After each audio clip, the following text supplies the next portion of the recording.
afternoon, everyone. Welcome to Gilcrease Museum. I am the new Cindy Williams and the new Deborah Burke, who have started this program from my point of view.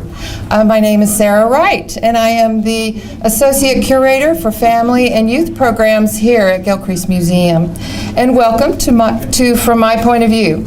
This program is a program that we invite scholars, artists, historians, and cultural figures to speak about timely issues and interesting topics that relate to Gilcrease Museum's collection and our special exhibitions. And today our featured scholar is Dr. John Coward. John Coward is an associate professor and former chair of the Faculty of Communications at the University of Tulsa. A native of Tennessee, he worked as a newspaper reporter and editor in East Tennessee before completing his PhD at the University of Texas in Austin. Coward has published articles and books on Native Americans and the media, including his widely praised first book, The Newspaper Indian: Native American Identity in the Press from 1820 to 1890, which was published in 1999. In 2005, Coward published a collection of news stories and editorials about the 19th century Indian Wars as part of an 8-volume Greenwood Library of American War Reporting.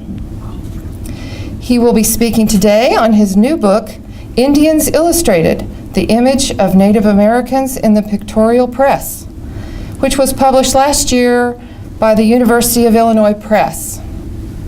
Directly following Dr. Coward's speech and talk, he will be having a book signing in a museum gift shop.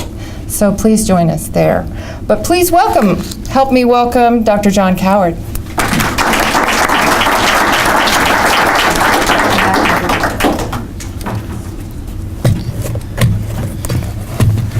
All right, thank you very much. Thank you, Sarah, for organizing today's event and for introducing me. And thank you all for coming. It's great to see people at the Gilcrease, one of my favorite places in Tulsa, certainly. What I want to do today is give you a brief overview of my book and talk about the idea and image of Indians in the 19th century press, with the idea that you'll learn something about the representation of Indians in American popular culture and in places like the Gilcrease Museum. I want to read, I've got a speech here, I want to kind of read through that and show you some slides which will introduce my work here. I want to talk about also, we can look at these images, but also I want to focus a little more on what these images might have meant to the people who saw them in the 1860s and 70s. Along the way, I want to read a few quotations from the book, and hope to have some questions here before I end my presentation. So this is a book, Indians Illustrated, about images, or to be more precise, about pictures of American Indians that appeared in the illustrated newspapers in the last half of the 19th century.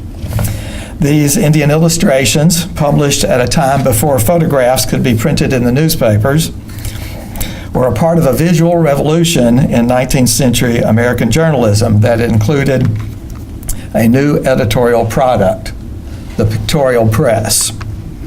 That's the two main. There are other examples, but the two primary papers in the 19th century were Harper's Weekly and Frank Leslie's illustrated newspaper. These picture-packed weekly newspapers brought realistic-appearing news and feature images into the homes of working and middle-class Americans from the 1850s into the early years of the 20th century.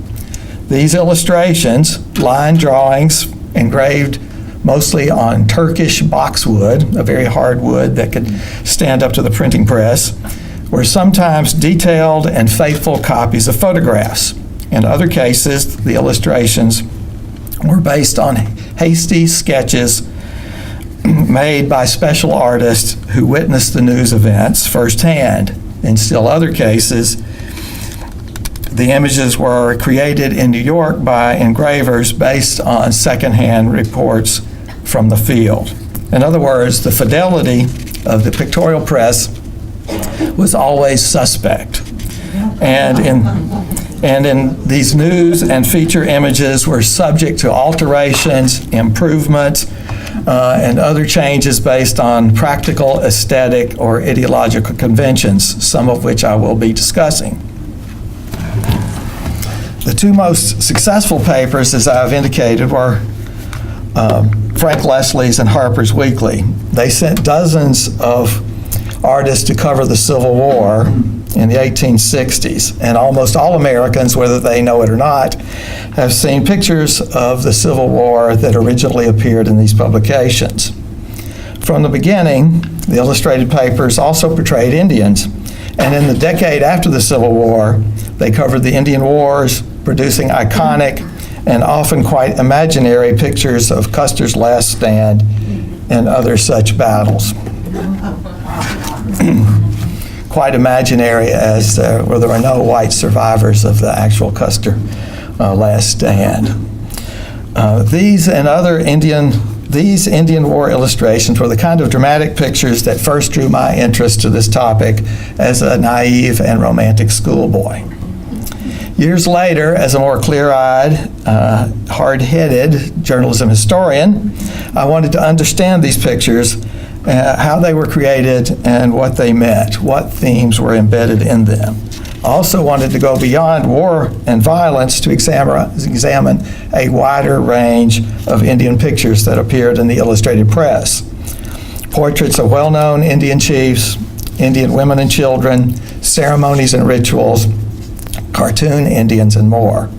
All of these topics are subjects of my book.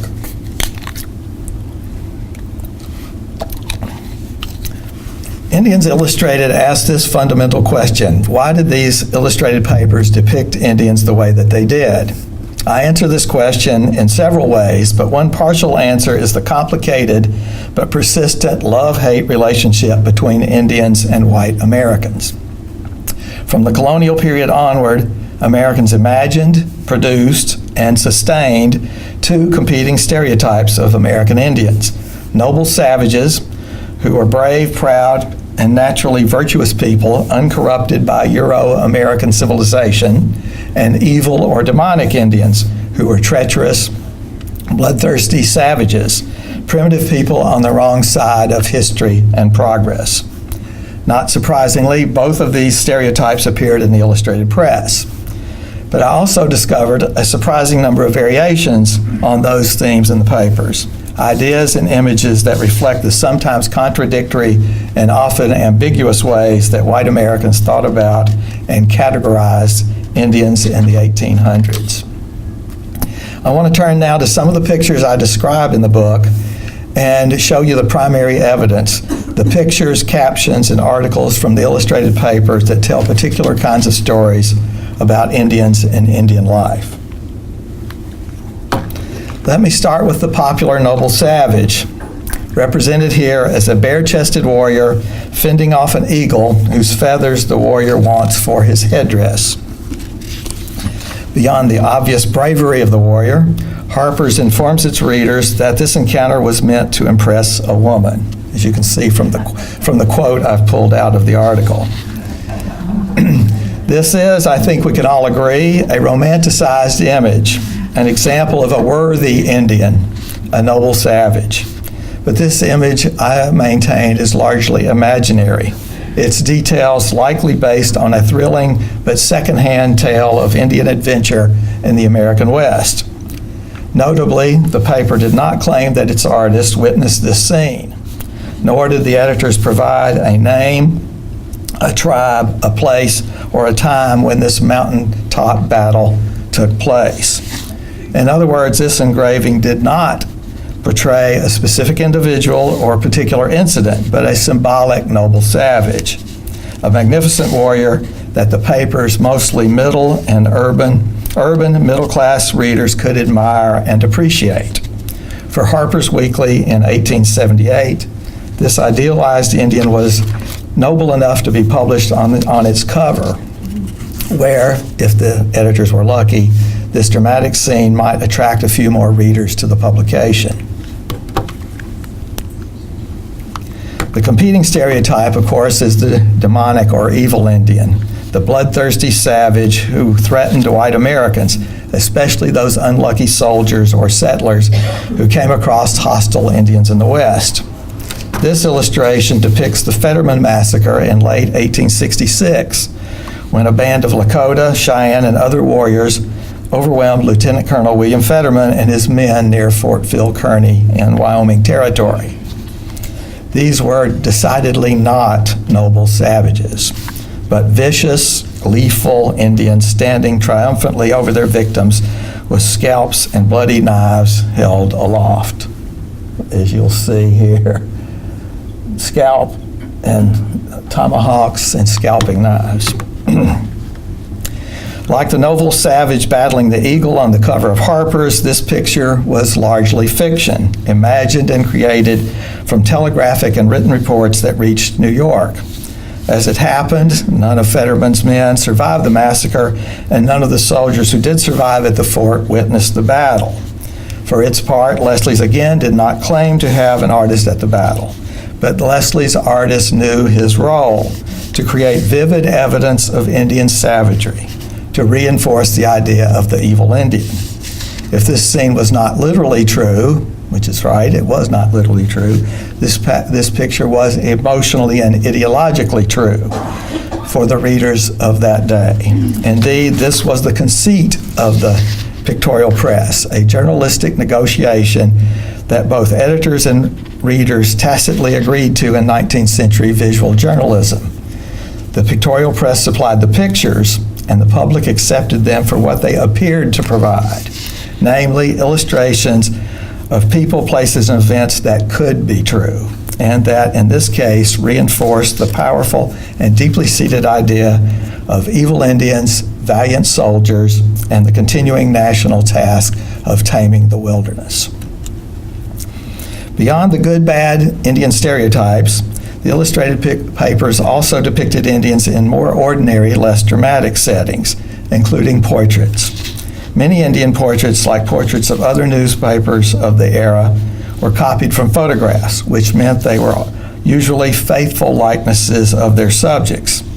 Indian portraits often appeared in the pictorial press when the Indians were photographed in Washington.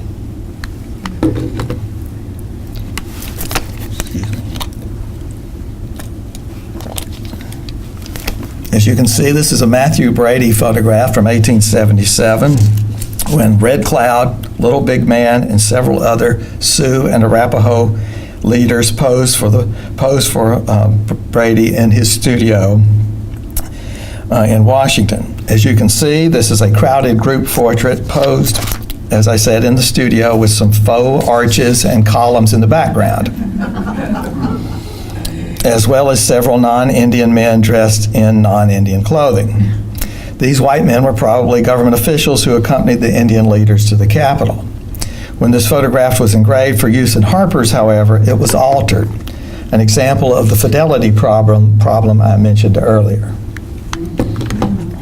As you can see in this engraving that appeared in Harper's, the white men have been removed, as have the arches and the columns in the background. These changes simplified the image and gave the picture a more authentic appearance. No white men need to appear. By removing the white officials and erasing the obvious signs of the studio setting, Harper's made these Indian men a little more Indian, a little less civilized. Harper's, by the way, runs a motto on its front page in every issue, a journal of civilization. These men, by their presentation, are on the wrong side of that. They're uncivilized.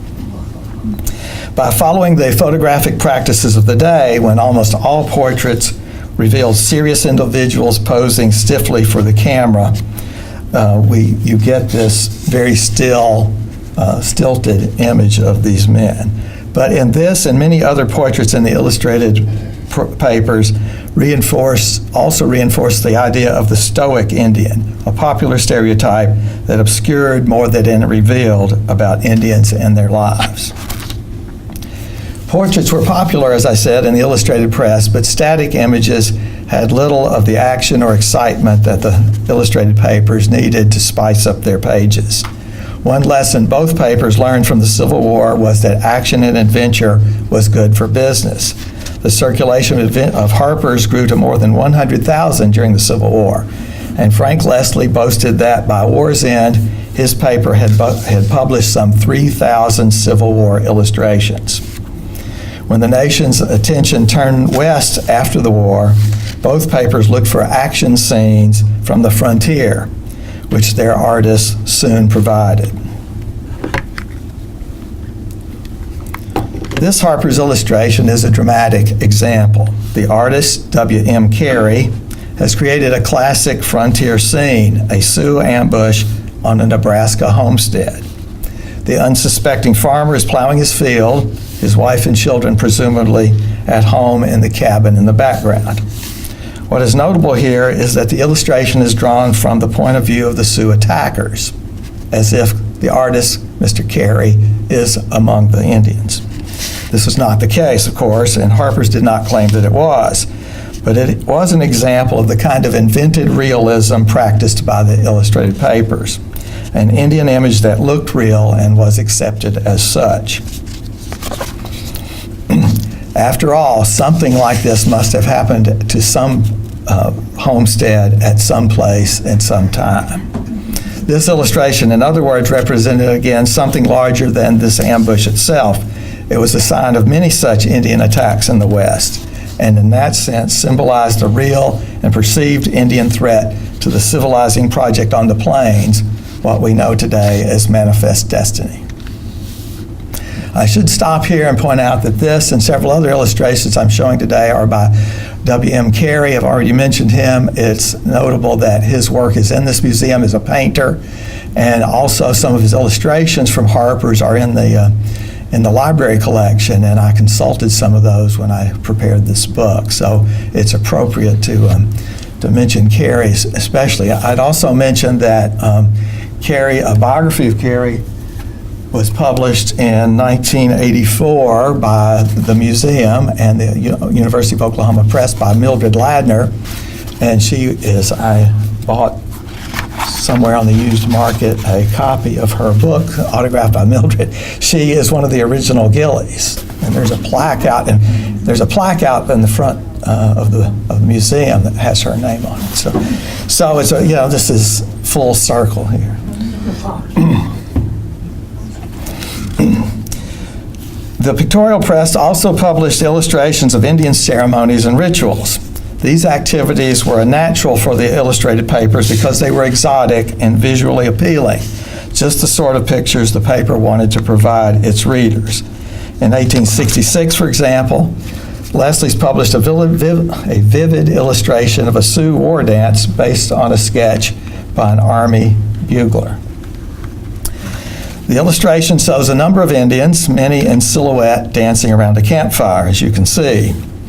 Two figures dominated the picture, one dancing with a tomahawk held high, and the other stooped over a sacrificial animal, which was a dog in this case. Leslie's story explained the scene. The dance was preparation for attack, the Sioux way of, quote, invoking the assistance of their gods before venturing their lives upon the field of battle. But the article went on to highlight the strangeness of the ritual, including the near nudity of the dancers, as well as the method of animal sacrifice, which was hanging. The article also highlighted the singing, which the article claimed was extemporized for the occasion. All of this was way too much for the Leslie's writer, who complained about the hideous yelling, called it hideous, and the consumption of, quote, a plenteous supper of dog meat. The scene was, the writer concluded, a mummery, a word I had to look up. It means a ridiculous performance that lasted until the wee hours of the night, as he put it. Leslie's focus on the bizarre aspects of this Sioux dance is not surprising. For Leslie's working and middle-class readers, this was odd but appealing behavior, exactly the sort of Indian story that the paper liked to tell. Indeed, the article began with this justification, quote, "The superstitious rites of savage nations will ever possess strange interest to enlightened minds." That's our readers. That's us. So closely do they resemble the religious observations of the classic Greek, the barbaric Goth, and the invincible Roman of ancient days. The superstitions of the Sioux, in other words, were akin to the rites and rituals of ancient Europeans, and Leslie's readers could appreciate them on that basis. For most readers, however, this explanation of the Sioux dance was probably overshadowed by the dramatic image itself and the story's sensational details, the perceived nudity, the hideous chanting, and the consumption of dog meat. Indian images in the pictorial press most often focused on men. It's way dominated by men. Women are few and far between.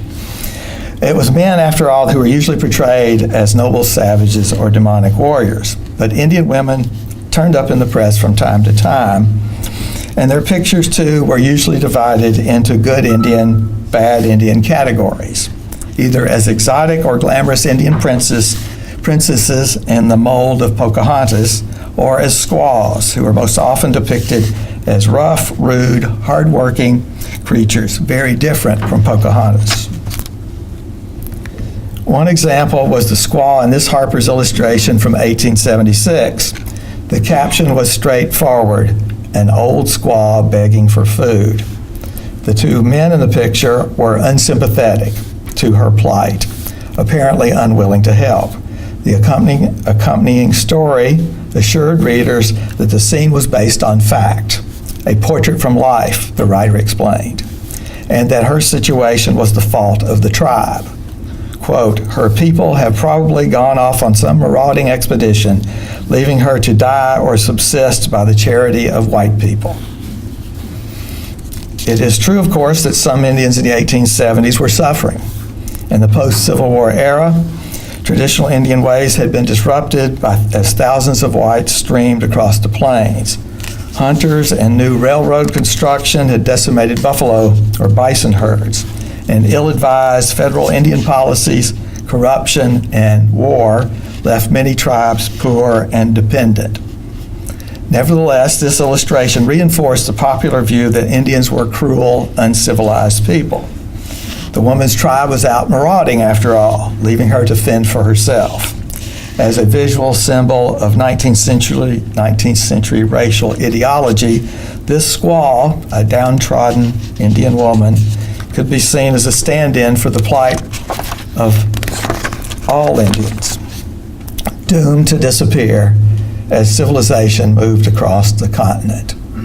And just as an aside here, there is a long-standing strain in American thought of the disappearing American, Native Americans doomed to disappear. It goes back to colonial times. Thomas Jefferson articulates it all the way into the 20th century. Indians are just going to disappear. As I noted earlier, evil Indians at war was a popular theme in the illustrated papers. Less popular were illustrations of Indians living their lives, simply being themselves. One artist in particular, the very same William Carey mentioned earlier, did produce a number of such drawings illustrating peaceful Indians engaged in ordinary domestic activities, a notable shift away from the violent Indian stereotype. Even more unusual than peaceful camp scenes were pictures of Indians at play. This Carey illustration shows an Indian canoe race, one of the few times the illustrated papers showed Indian men in a sporting activity. It's very rare. I looked through hundreds of pictures. Indians almost never smile in the illustrated press, and they rarely play. The story that accompanied this image placed the men on, quote, one of our broad western rivers. This picture was unusual because it showed Indian men enjoying themselves in a friendly competition, very different from the demonic Indian stereotypes assigned most warriors in the West. The story also praised their skills on the water. Quote, The Indians managed their slight birch bark canoe with a marvelous dexterity to which few white men ever attain. When it came to racing canoes, at least, Indian men could be presented as strong, attractive, and highly skilled, even more skilled than most white men. It is notable, too, that this is an idealized and generic Indian scene, as I've mentioned before, an event featuring two warriors on an unidentified river at an unspecified time and place. Nevertheless, it was refreshing as a benign leisure activity, a category of Indian life mostly ignored in the illustrated papers. As we have seen, a great many illustrations were shaped by stereotypes, especially the good-bad Indian stereotype. Sometimes, however, the illustrated papers presented Indians more ambiguously. This was the case in this Leslie's cover illustration, which purports to show an armed and agitated Sitting Bull, although the Indian pictured bears little resemblance to the actual Sitting Bull. The caption itself is dramatic. On the warpath, it reads, "Water leaves no trail." He's walking in a stream.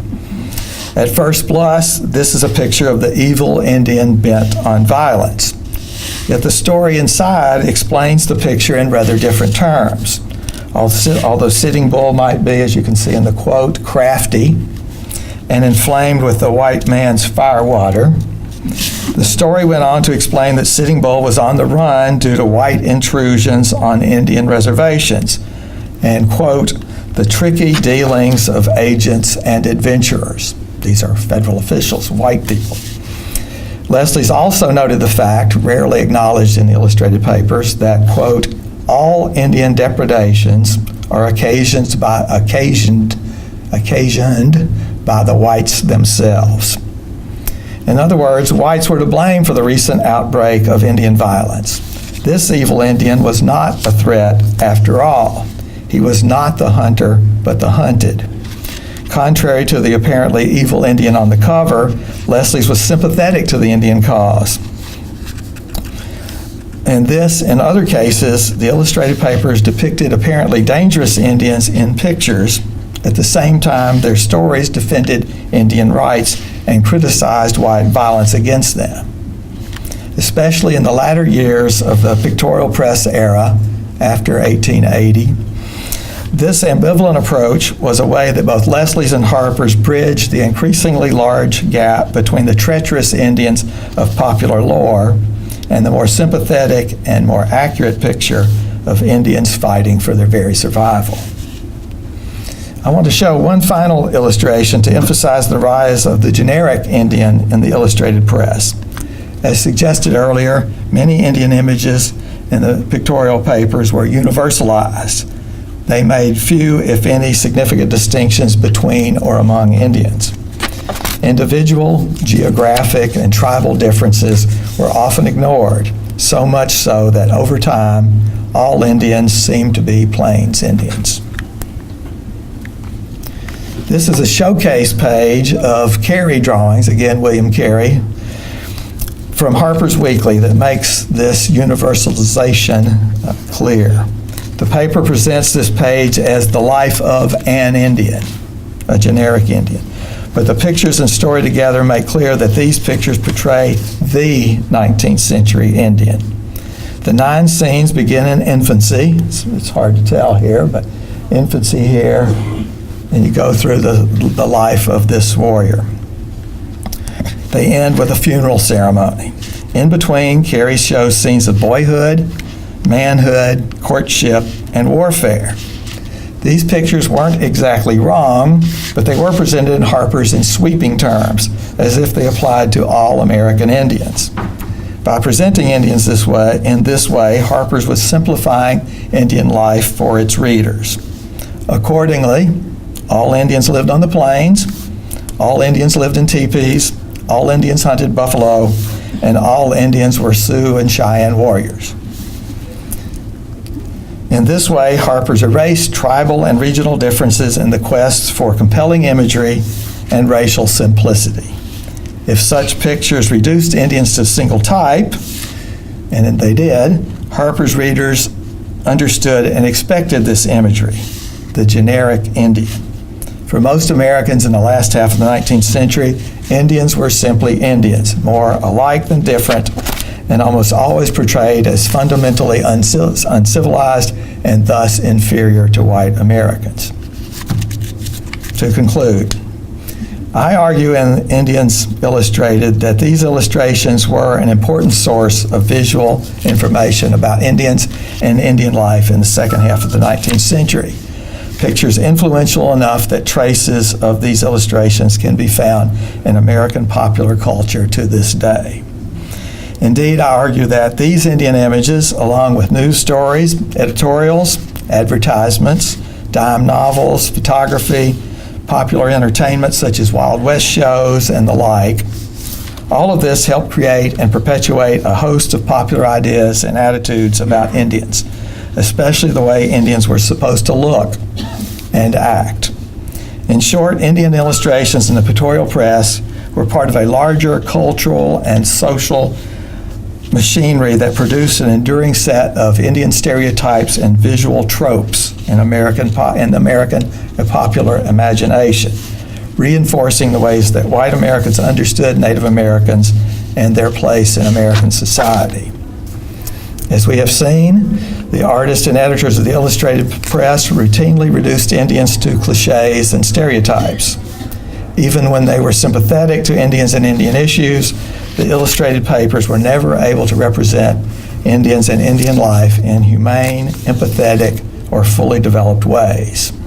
One major reason for this was a deeply held belief in the superiority of Euro-American life, especially in the brutal struggle over land and resources in the decades following the Civil War.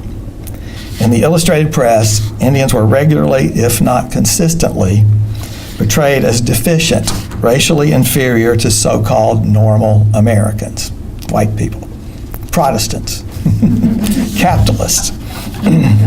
In this process of representation, I argue, is a telling 19th century example of the American media's inability or unwillingness, or both, to deal with race and racial issues in fair, balanced, or nuanced ways that might have improved the lives of American Indians and changed American history for the better.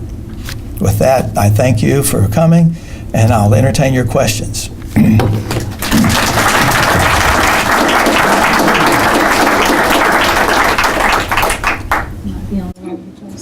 I just wonder if you're familiar with Canadian publications and how closely they follow this pattern of illustrating native, because there's so many Indians in Canada. Right. Have you ever looked at that? Only, some of it came up in my research. I took years. I'm a very slow scholar. So it took me, more than 10 years to work on this. So I did find things. Some of the Canadian illustrations turned up in Leslie's and Harper's. There was some sharing going on. There were illustrated papers, I think, in Toronto.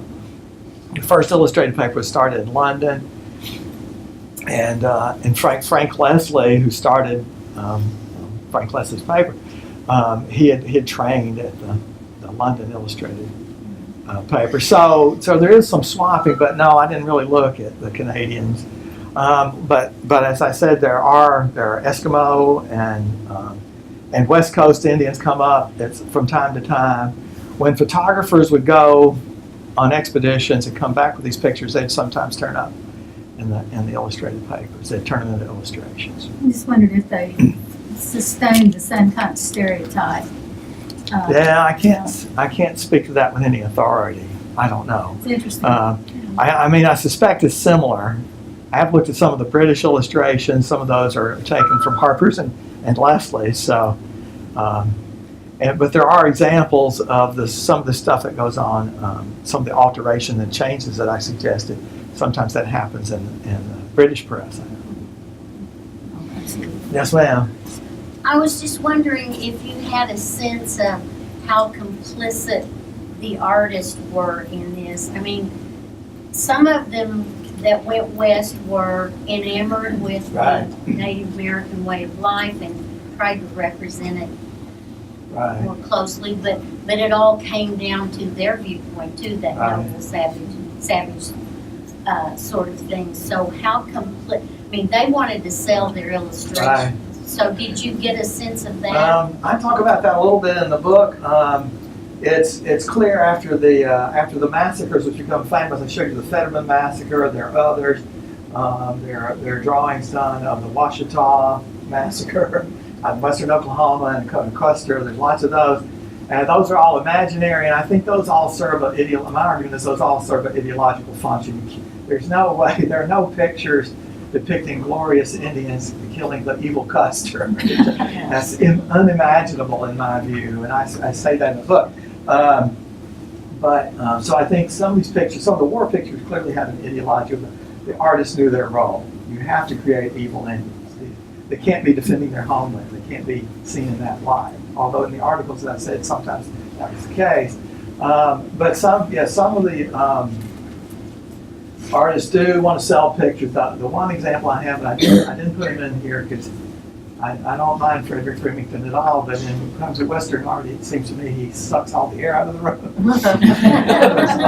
There are only two Western artists, Remington and Russell, and I think that's unfortunate. Although I agree those are great artists, but Remington did work as an illustrator, and he went to Arizona, I think, in the 1880s. This is his first foray west, and he took a camera with him and took pictures. Some of those pictures became illustrations, but the longer he worked as an illustrator, the better he got at producing the kind of pictures that the papers want. In other words, lots of action. Remington's great at that. He's got horses pounding and chases and guns firing, and so he produces those kinds of pictures for the illustrated papers, and I think the editors want that. So there is a kind of negotiation on there. Some of the like Carey does more than any other artist that I discovered, does more of these domestic scenes that get published. There are other artists that do that, but he gets more of them published. And so I don't think there was as much, he doesn't seem to have as much pressure to produce what they wanted. But certainly, as I said, in the battle scenes, and then in the case of Remington, let's give the public what it wants and give the editors what they want. I think it's clear the editors do like action from time to time. They run lots of those portraits. They run portraits of all the famous people in 19th century senators, and I found pages of the Ohio Supreme Court portraits of those people in Harper's Weekly. So why would they? I mean, they just have these nice portraits, photographic portraits taken, and they just reproduce them. But portraits are not very interesting. They're realistic. They tend to be more realistic. But I think my sense is that the editors wanted to balance out all these static pictures with some action, and Remington and some of these other people Carey from time to time, and others produce these action pictures. And in that sense, they're complicit in selling the stereotype. Oh yes, Gordon. Before you began, on the screen there was what appeared to be an image of the front jacket. Oh right, yeah. Of the book. And I don't know if those, it seemed to me to be portraits. I don't know if they were paintings or photographs. Yeah, I can talk about that. And I don't know if you chose them, since it's the book jacket and all. But Yeah. I can see how these might interlock with everything you've been talking about, and yet it seems to me a very different composite Yeah. first glimpse of the book, for Right, yeah. someone just say seeing it in the bookstore. So I wondered if what you thought about that as a kind of introductory image to the whole project. Yeah, that's an interesting discussion. Yeah, these portraits are from Smithsonian, I think. The publisher came up with these, the book designer at Illinois, and they are trade cards. There were trade cards in the 19th century, and so these were done. I think tobacco. A lot of Indians run tobacco cards. Association between tobacco and Indians. Historically, so the reason the publisher liked it and the designer liked it, it was in color. That's the sole reason. Because when they sent it to me, they said, "What do you think? Here's our design." And I wrote back and said, I don't really discuss trade cards. I just do it in passing that the illustrated images, illustrated Indians in the pictorial press were popular, widely circulated, but so were these. And so I don't argue that the papers were obviously the sole source of popular imagery in the 19th century, but they're one factor, but so were these. Sure. So there's this is because the publisher wanted color on cover. And all the Harper's and Frank Leslie's and the other illustrated papers that exist, it's all black and white engravings. Well, the fact that now that you've told me that the kinds of cards they were, that really does tie in. Yeah. That is my argument that, Wild West shows, advertisements. I did a paper several years ago on Indian and Native Americans 19th century ads. So there's you get lots of Pocahontas, Indian maiden stuff selling perfume, things like that, and tobacco, as I said, corn. Indians were associated with corn. And so advertisements, popular culture, photography, as I mentioned, Remington Goes West, and later Edward Curtis, a source of popular imagery as a photographer. So all this stuff is part of what I said is the social and cultural machine.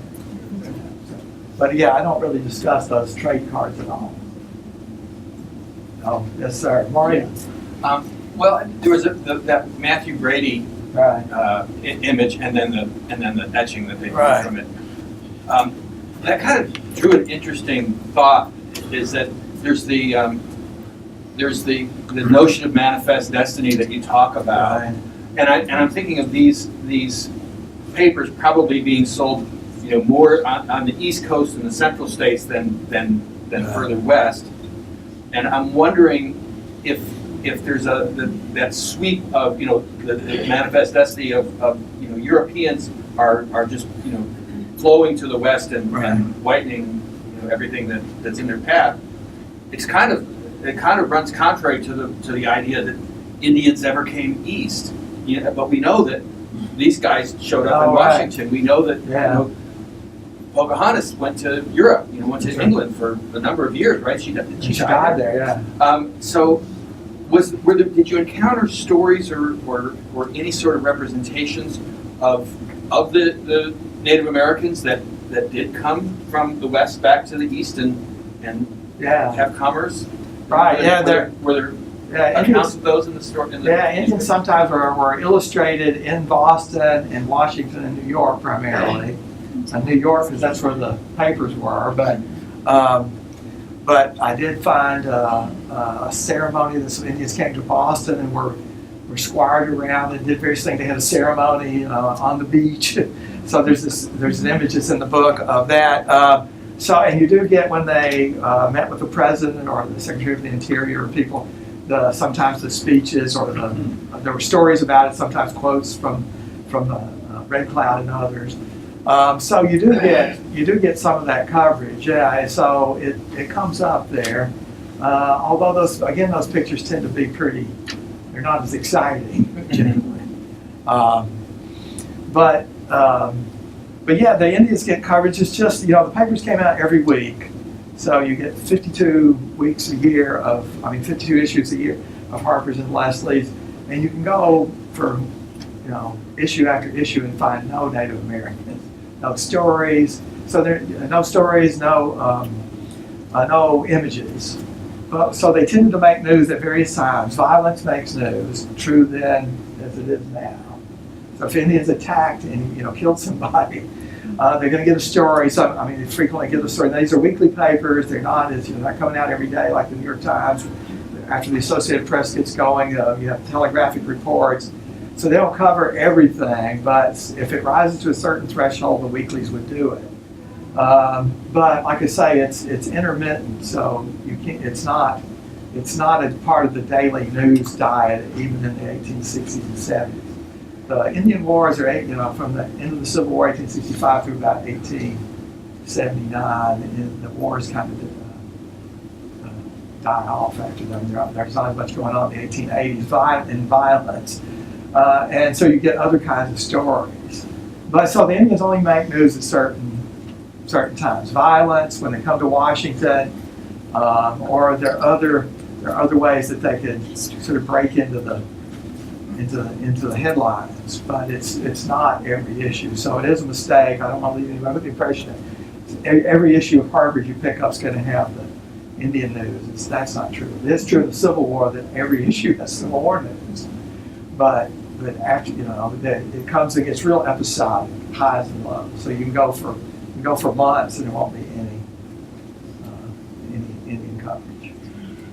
Yes, sir. You said they covered the massacres of the white man. Did they ever cover when the white man went in and wiped out a tribe? Or there is some of that, but not much. It comes up with the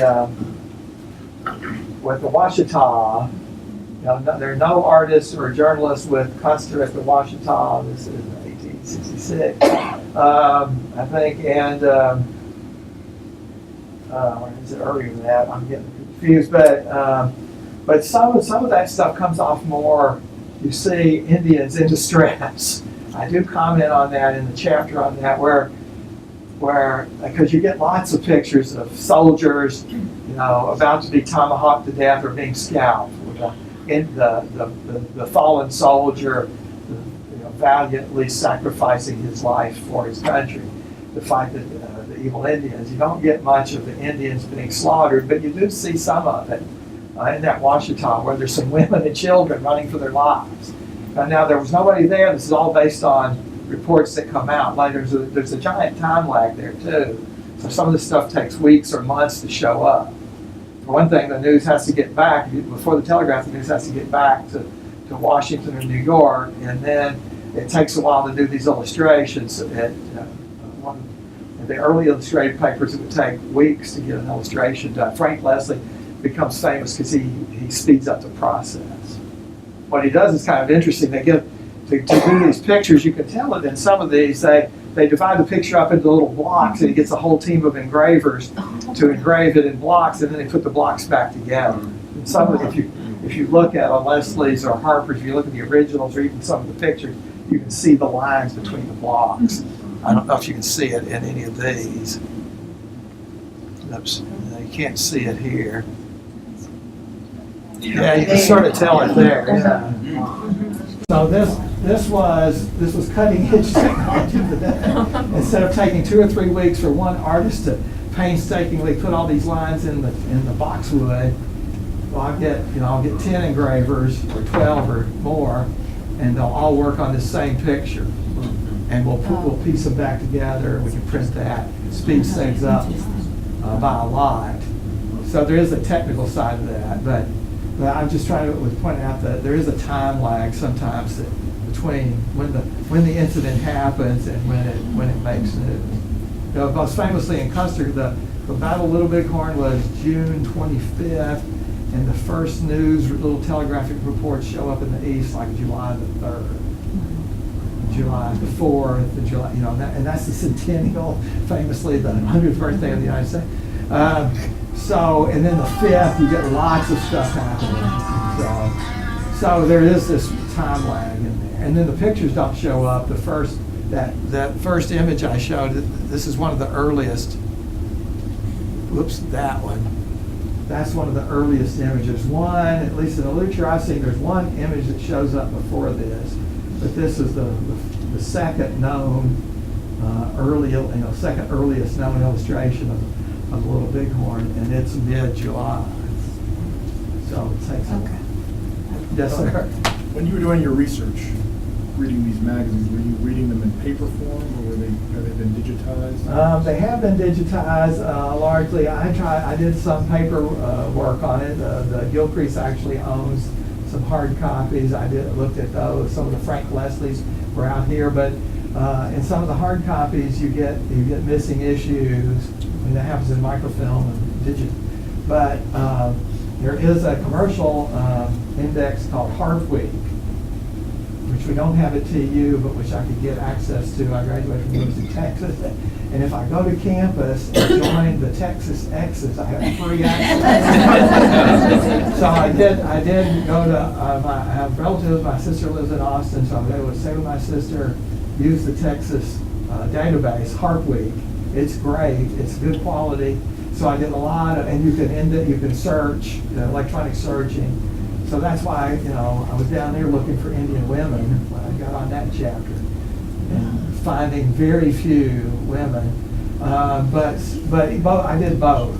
Yeah, I also was lucky enough to get a fellowship for a month at the American Antiquarian Society in Worcester, Massachusetts. It is a great holding for early American stuff, and they have documents. They have original and microfilm. So I spent time up there. The only problem with their collection is their mandate goes to 1876, the 100 years. So they don't collect it really after that. So they had some stuff, but not much. So I was able to do some of the 50s. These papers started. Leslie's in 1855 and Harper's in 1857. So they have stuff from 1855 to 76. So I was able to get. So I did. I was pretty young. It took a long time to do this because I'm slow. So I looked at everything I could find and looked at some of it again. I wanted to be, since I was taking so long, I wanted to be pretty thorough. Yes, ma'am. What did you call the Texas X's database? What did you call that? Oh, Harp Week. Harp Week. HARPWEEK. Yeah. Okay, thank you. It's just a commercial database which institutions can get membership, or the universities can join. I think there's an individual membership you can do. I actually got a trial. They had a free trial, and so I was able to use it for a free trial. But I went to Austin twice and spent several days each time. But Harp Week is terrific. It's just not it's not free. It's hard to get. There's stuff in there that when I was at my office at TU, I couldn't get access to. It's like, okay, road trip. Yes, ma'am. Are there any illustrations of the eastern and northeastern, southeastern Indians? Oh, that's a good question. No. No, okay, I didn't think Yeah, from not what you nearly said. as much. So the 5 civilized tribes in Oklahoma, these papers don't start till the 50s, mid-50s. So there are no illustrations really of the Cherokee in North Carolina or Tennessee, something like that, or the Creeks or the Skokie people in Alabama. Yeah, so you don't see much of that in these papers. It's mostly Western, and especially before the Civil War, the papers come along to catch the sort of interest in the war. As I said, the war was really good for business. The papers were successful, and then the war comes along, and the papers are really successful. Sure. So I have read anecdotal, historical reports of the papers making it to the army camps, and they were just devoured by the soldiers because they didn't know what was, we don't have the internet, we don't have anything. Right. The soldiers don't even, you just hear rumors out in the field. So these papers, the mail would come, and Harper's and Leslie's would be in there, and these things were passed around. But when I get it, passed around until they fall apart. Because, and so these illustrations, some of which are quite fantastic or fictionalized, become what the Civil War and what the Indian Wars look like, even if that's not quite the case at all. Sure. Yeah, there are pictures of the Battle of the Rosebud. You may know the Battle of the Rosebud. Crook meets, this is about a week or 10 days before the Little Bighorn. Crook is supposed to meet up with Custer, and they're trying to trap Sitting Bull and Crazy. And there's the Battle of the Rosebud. There are pictures of that drawn by an Army officer who was there that show up in the press. But he was fighting the battle. and so, the fidelity of those pictures has got to be questionable. He can't stop. Hey, everybody, let me get the sketch down. So there are drawings, and some of those sketches have been preserved. You can see what the original drawing was and how the illustrators filled in the details back in New York. But it's just for every, you're getting more and more degrees of separation from what really happened. So I don't put much stock in any of the battle scenes here. For one thing, everybody's always too close together. I mean, if you go, I have been to the Little Bighorn battle site, and it's an enormous, area there, and so I'm sure there's some hand-to-hand combat in which people are grouped together, in violence, but a lot of that's spread out. But you can't show that in the illustrated papers. It's not a practical way to make a picture of war. So we put lots of dying horses and soldiers and swords and tomahawks and all in dust, all in there together. But I think those are all fantasy. I do argue in the book that there's a degree of fantasy here. This is what we want it to look like. I mean, today, but also at the time. Were there ever any publications of things like that are on display here from the Native American point of view? The ledger paintings. This does come up a little bit. Sitting Bull is interviewed after the Battle of Little Bighorn. He retreats to Canada, and the Canadian government wants him to, and his band to be peaceful, and they are. But some journalists go up and interview Sitting Bull, and there are some drawings that are published. So Harper's publishes some drawings of events from Sitting Bull's life that he's drawn. And I think the drawings are accurate. They're accurately reproduced, but the commentary, the stories about them are fairly derogatory. Yes, he's seen as sometimes as the worst Indian alive for a while. I mean, it's, he's Custer's killer, although that's not the case at all, but there are people who charge that. So there's lots, the Little Bighorn's just generated, a whole room full of myths and rumors, and a lot of it's just untrue. I think we have time for one more question. Yes, I just wanted to say, well, go see the White Swan exhibit, because that's it from White Swan's point of view. And he was an interesting character because he was on Custer's side, really. And this is at the Philbrook. No, we have right here. exhibit. We have all the White Swan. You have to go see it. And I was just going to say, it would be a really cool book to compare all of this stuff with all the journal, the ledger drawings and things like that. That would be a very interesting comparison. But you have to go see. Yeah. That's. I'd seen Philbrook presented a buffalo skin drawing right there, from last year. Yeah, but this is like the collection. You have to go see it. Yeah, I don't do that kind of comparison, but that's a good idea. Yeah, somebody more sophisticated than me. All right. Well, thank you. All right. Thank you.